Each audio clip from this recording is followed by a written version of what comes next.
body. And I want to go over warrior 3.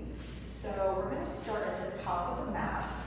Feet can be hip width apart or together, either way. We're going to bring 2 blocks to the front in case we need them.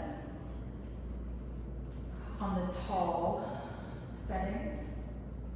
So what we're going to begin to do here is we're going to shift our weight into one foot. So I'm going to shift the weight into my left foot, and I really want to focus on where the weight is in my foot, just like the mountain pose. So I want to make sure now that one foot is going to be my base of support, that I still find that balance between the ball of the big toe, the ball of the pinky toe, and the heel.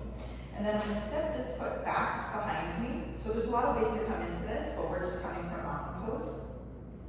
A micro bend in that front leg, and I'm really not putting a lot of weight through my toe. So if you want to practice just shifting the weight into your foot and seeing how that feels, you can go ahead and do that. So I'm going to bring my back toe down for a little bit of support, and then I'm going to start to tilt from my pelvis, from my hips, right, forward, keeping my spine nice and straight, so nice finding length all the way through the spine. And so this is where the blocks come in if you need to bring the ground up to meet you, or you need a little bit more support. You bring the fingers to the blocks, and we'll start to lift that back foot up.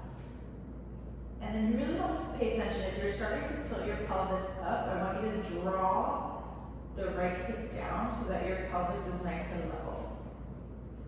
And you can use your toes to find internal rotation to help draw that hip down. But you don't want to be collapsed either.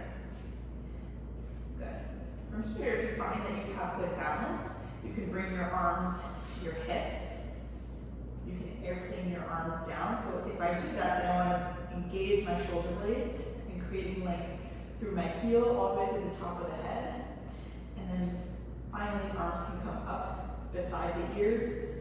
And then you're lengthening through the heel and the fingertips. But you're welcome to keep your fingers down. And then when you're ready, you can bring that foot back, or you can lower it down into your lunge, depending on where you came in from.